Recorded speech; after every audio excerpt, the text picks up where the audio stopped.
ভাই মাত্রা শুনছি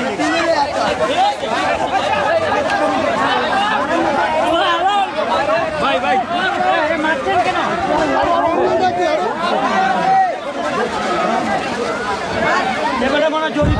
দর্শক আপনারা দেখছেন একজন কে রামিসার বাড়ির সামনে মারধর করা হচ্ছে এবং কি কারণে মারছেন আমরা কিন্তু এখনো জানতে পারি নাই। সে কি কথা বলার কারণেই তাকে এলাকাবাসী ধরে মারছেন। ওই কেন কথা বলবে? ওই বলতেছে এখানে ব্লক করে রাখছেন কেন রাস্তা? আর আমাদের অসুবিধা হয় এখানে যে যার মা যার সন্তান গেছে সে বলতে পারবো আজকে রাস্তা এখানে ব্লক করে রাখছে কেন? আমার সন্তান আজকে নাই আমরা বলতে পারবো। ওই ফালতু কথা মন্ত্রীর কাছে যায়, মন্ত্রী লাল পানি খাইতেছে, তুমি বুঝি লাল পানি কালা পানি বেড়ে যাবে। এরা কি শুনতেছে না? কানে কি শুনতেছে না? আপনারা 12 ঘন্টা কেমনিতে 12 ঘন্টা ভিতরে আপনারা আমার সামনে হাজির করেন। আমরা ই করবো, আমরা বিচার করবো। কিভাবে বিচার করতে হয় আমি দেখা ছাড়বো। আমরা মহিলারা কোনো পুরুষ লাগবো না আমাদের, আমরা মহিলারা করবো বিচার। এই বাচ্চার বিচার আমরা মহিলারা করবো।